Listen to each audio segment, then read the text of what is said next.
Okay, so we're going to demonstrate a chest needle decompression today, indicated for a patient with tension pneumothorax or essentially air in the pleural cavity. When we arrive at the scene, we're going to make sure that the scene is safe for both us as paramedics and our patients, and appropriate PPE is worn. So standard precautions, gloves, glasses, and job dependent, maybe a face shield, gown, anything else that may be required.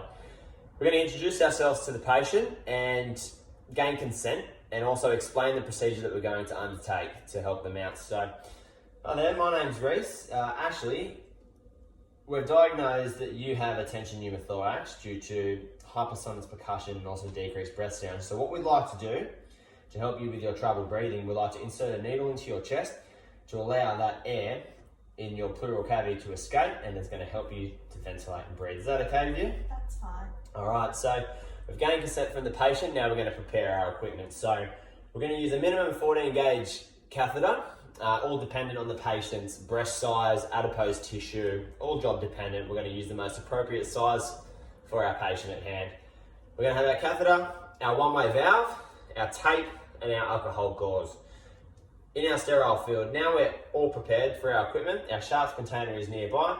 We're going to prepare our patient. So we're going to ensure that they have a non-rebreather on a 15 litres, 100% oxygen, to make sure they are well oxygenated.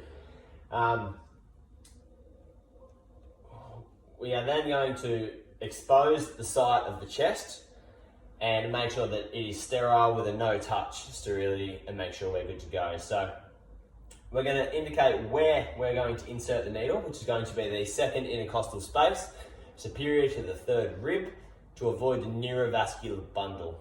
So we have our area located. Using our alcohol swab, we're going to make sure we maintain sterility with a no-touch technique, and we're ready to go. So we're now going to remove the needle from the protective plastic sheath.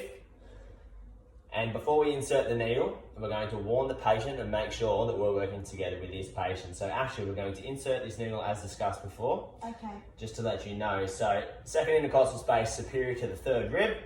When we insert the needle at a 90-degree angle to the back, not to the angle or curvature of the patient's chest, we're going to feel for a pop and listen for that hissing sound indicates that the air is escaping the pleural cavity.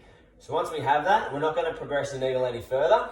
We're going to remove the needle from the catheter without progressing it any further and place it straight in our sharps container. We're then going to put on our one-way valve and secure the catheter to the patient's chest.